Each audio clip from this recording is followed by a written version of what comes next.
Railway station पर फौजी भूत और चुड़ैल की राखी। रात के 2 बजे रायगढ़ नाम के स्टेशन पर आशा नाम की औरत अकेले अपने पति नीरज और बेटे के साथ अपनी ट्रेन का इंतजार कर रही होती है। क्योंकि ट्रेन 6 घंटे लेट चल रही थी, इसलिए ट्रेन का इंतजार करते करते वो सब सो जाते हैं। स्टेशन पर सिर्फ आशा अपने पति और बच्चे के साथ अकेली होती है और ज्यादा रात होने की वजह से सारी दुकानें भी बंद हो जाती हैं। पर तभी बच्चे की आंख खुलती है और वो चुड़ैल को राखी लेकर घूमते हुए देखता है। भाई, तुम कहाँ हो? देखो, तुम्हारी छोटी तुम्हें कब से ढूंढ रही है। कल राखी है, क्या इस बार भी तुम अपनी बहन से राखी नहीं बंधवाओगे? बेटा, क्या तुमने यहाँ किसी फौजी अंकल को देखा है? नहीं। क्या तुम अपने परिवार के साथ यहाँ सो रहे हो और तुमने यहाँ किसी फौजी को नहीं देखा? झूठ बोल रहे हो मुझसे। बच्चे की बात सुनकर चुड़ैल को गुस्सा आ जाता है और वो उसे और डराने लगती है। बच्चा पहले से ही डरा होता है, पर चुड़ैल की ये बात सुनकर वो और भी ज्यादा डर जाता है और डर से अपनी आंखें बंद कर लेता है और जोर जोर से चिल्लाने लगता है। बच्चे की आवाज सुनकर आशा और नीरज की आंखें खुल जाती हैं। क्या हुआ बेटा? माँ, मैंने यहाँ एक चुड़ैल देखी जो राखी लेकर घूम रही है और किसी फौजी के बारे में मुझसे पूछ रही थी, और जब मैंने उसे मना किया तो वो मुझे मारने के लिए आगे बढ़ी। बेटा, तुमने कोई सपना देखा होगा। नहीं माँ, मैं सच कह रहा हूँ। मैंने कहा था तुमसे, वो पागल अंजलि मरने के बाद भी राखी लेकर यहीं घूम रही है, अपने भाई को राखी बांधने के लिए। इसीलिए बोल रही थी मैं तुम्हें कि इस स्टेशन से ना जाकर कोई दूसरा स्टेशन ले लेते हैं, पर तुम्हें तो यहीं से जाना होता है। पता नहीं तुम मेरी कभी सुनते क्यों नहीं हो। अरे इतना नाराज क्यों हो रही हो? आज तक अंजलि ने किसी का कुछ नहीं बिगाड़ा। अब बच्चे के सामने उसकी बातें मत करो। ट्रेन बहुत ज्यादा लेट है, मेरी मानो तो अभी मौका है। यहाँ से दूसरे स्टेशन चलते हैं, वहाँ से हम अपनी ट्रेन पकड़ लेंगे। मैं अपने बच्चे को इस तरह से डरा सहमा नहीं देख सकती, और वैसे भी मुझे चुड़ैल पर जरा भी भरोसा नहीं है। चुड़ैल बनने के बाद चुड़ैल सिर्फ खून की प्यासी होती है। माँ, आप और पापा किसकी बातें कर रहे हो?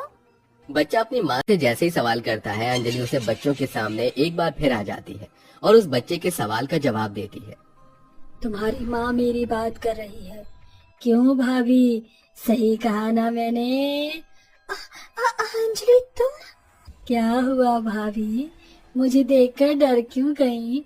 मुझे इस स्टेशन पर जितना इंतजार अपने भाई का है, उससे कहीं ज्यादा इंतजार आपका था। अंजलि, ये तुम क्या बोल रही हो?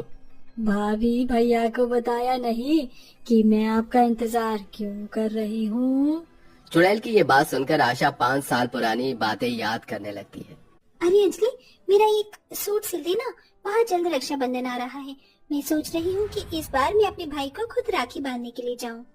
भाभी, अगर ऐसी बात थी तो कुछ दिन पहले सूट दे देती। 3 दिन बाद ही तो रक्षाबंधन है, और तुम तो जानती हो इस बार मैं रक्षाबंधन पर रायगढ़ स्टेशन जा रही हूँ। कुछ देर के लिए ही सही, पर मेरे भाई की ट्रेन वहाँ से गुजरते हुए 5 मिनट के लिए वहाँ रुकेगी, और मैंने सोचा है कि इस बार मैं राखी न भिजवाकर खुद स्टेशन पर जाकर अपने भाई को राखी बांधूं। हाँ, तो अभी तेरे पास 3 दिन बाकी हैं, तो 2 दिन में मेरा सूट तैयार कर दे, और तीसरे दिन तो स्टेशन पर जाकर अपने भाई से मिलाना। मैंने कौन सा रोका है? अच्छा ठीक है भाभी, दे दो। आशा अपना सूट अंजलि को देकर वहाँ से चली जाती है। अंजलि एक टेलर थी और उसने अपनी छोटी सी दुकान खोल रखी थी। गांव के सभी लोग अंजलि के ही पास अपने कपड़े सिलवाते थे। अंजलि का भाई विक्की फौज में था। पिछले 2 साल से अंजलि ने अपने भाई को राखी नहीं बांधी थी, इसलिए वो इस राखी अपने भाई को राखी बांधने के लिए बड़ी ही बेताब थी। और अब देखते ही देखते राखी का दिन आ जाता है और अंजलि तैयार होकर रात को हाथों में राखी लेकर निकलने लगती है कि तभी वहाँ आशा आती है। अरे अंजलि, कहाँ जा रही हो? हाँ भाभी, बताया था ना आपको कि भैया की शिफ्टिंग हो रही है, तो वो किसी दूसरे शहर जा रहे हैं और उनकी गाड़ी रायगढ़ स्टेशन से होकर जा रही है। वहाँ पर 5 मिनट रुकेगी ट्रेन, और इसी 5 मिनट में मैं अपने भाई को राखी बांधूंगी। अच्छा, मुझे तुमसे एक बात करनी थी। अगर तेरे पास समय है तो क्या हम थोड़ी सी बात कर लें? हाँ भाभी, अभी मेरे पास बहुत समय है, आप जल्दी से बताओ क्या बात करनी है। अंजलि, मेरी एक बहन है, वो लंगड़ी है, इसीलिए उसका कहीं रिश्ता नहीं हो रहा, और तेरे तो माँ बाप भी नहीं है। तुझे तो एक भाभी की जरूरत है, तू अपने फौजी भाई की शादी मेरी बहन से करवा दे। भाभी, ये आप कैसी बातें कर रही हो? आपको पता है ना मेरे भाई का रिश्ता 2 साल पहले ही लग चुका है। वो तो भैया को छुट्टी नहीं मिल रही, इसलिए शादी नहीं हो रही, वरना अब तक मेरी भाभी इस घर में आ चुकी होती। माफ करना मुझे, पर मैं अपने भाई की शादी आपकी बहन से नहीं करवा सकती। क्यों नहीं करवा सकती? क्योंकि मेरी बहन लंगड़ी है? नहीं भाभी, आप गलत समझ रही है, ऐसा कुछ नहीं है। आप प्लीज मुझे जाने दो, मुझे लेट हो रहा है। नहीं, मैं तुझे यहाँ से कहीं नहीं जाने दूंगी जब तक तू इस रिश्ते के लिए हाँ नहीं कर देती। भाभी, आज अचानक से आपको क्या हो गया है? आज ही के दिन आप मुझसे ऐसी बातें क्यों कर रही हो? अब मुझे जाने दो, मुझे लेट हो रहा है, ट्रेन के आने का समय हो रहा है। ट्रेन बस 5 मिनट के लिए ही रुकेगी, इसलिए तो मैं यहाँ आ जाई हूँ। मैं बहुत अच्छे से जानती हूँ कि तू अपने भाई को राखी बांधने के लिए कितनी बेताब है, इसीलिए मैं तुझे आज रोक रही हूँ, ताकि तू इस रिश्ते के लिए मान जाए। अगर तुम मान गई तो तेरा भाई भी मान जाएगा, क्योंकि वो तेरी बात कभी नहीं काटता। भाभी, मेरा रास्ता छोड़ो। स्टेशन पर कोई नहीं होता, सिर्फ अंजलि और आशा होते हैं और रात के 2 बज रहे होते हैं। अंजलि आशा को धक्का देकर वहां से चली जाती है। आशा को अंजलि की ये हरकत बर्दाश्त नहीं होती और वो गुस्से में अंजलि के पीछे जाती है, जहां अंजलि स्टेशन पर राखी लेकर अपने भाई का इंतजार कर रही होती है। गुस्से में जलती आशा अंजलि को ट्रेन के आगे धक्का दे देती है और बेचारी अंजलि की वहीं मौत हो जाती है। और आशा गांव में जाकर सभी से झूठ कहती है कि अंजलि ने खुदकुशी कर ली। कुछ याद आया भाभी? आपकी वजह से उस दिन मैं अपने भाई को राखी नहीं बांध पाई। आखिर ऐसी क्या दुश्मनी थी जो तुमने मुझे ट्रेन के सामने धक्का दे दिया? आशा, अंजलि की जान उस दिन तुमने ली थी? इसका मतलब उस दिन तुमने गांव वालों को जो बताया वो सब झूठ था? हाँ, मैंने अंजलि की जान ली, पर मेरा इरादा उसे मारने का नहीं था। पर जब उसने मेरी बहन के लिए अपने भाई का रिश्ता ठुकराया तो पता नहीं मुझे क्या हो गया। गुस्से में आकर मैंने वो करा जो मुझे नहीं करना चाहिए था। मुझे माफ कर दो अंजलि। तुमने सोच भी कैसे लिया कि मैं तुम्हें माफ कर दूंगी? मैं तुम्हारी जान उसी तरह लूंगी जैसे तुमने मेरे ली थी। बस एक बार मैं अपने भाई को राखी बांध दूं। अंजलि, आज रक्षाबंधन है। पिछले कई सालों से मैंने भी अपने भाई को राखी नहीं बांधी है। बहुत दिनों के बाद मैं अपने भाई को राखी बांधने के लिए जा रही हूँ। मुझे मेरे भाई को राखी बांधने दो। इतना बोलकर आशा अंजलि के सामने हाथ जोड़कर अपनी जान की भीख मांगने लगती है।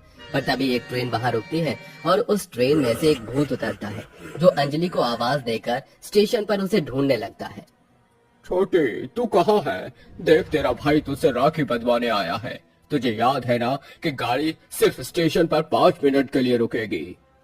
उस भूत को स्टेशन पर देख वहाँ खड़े सभी लोग डर जाते हैं, क्योंकि वो भूत कोई और नहीं बल्कि अंजलि का भाई था।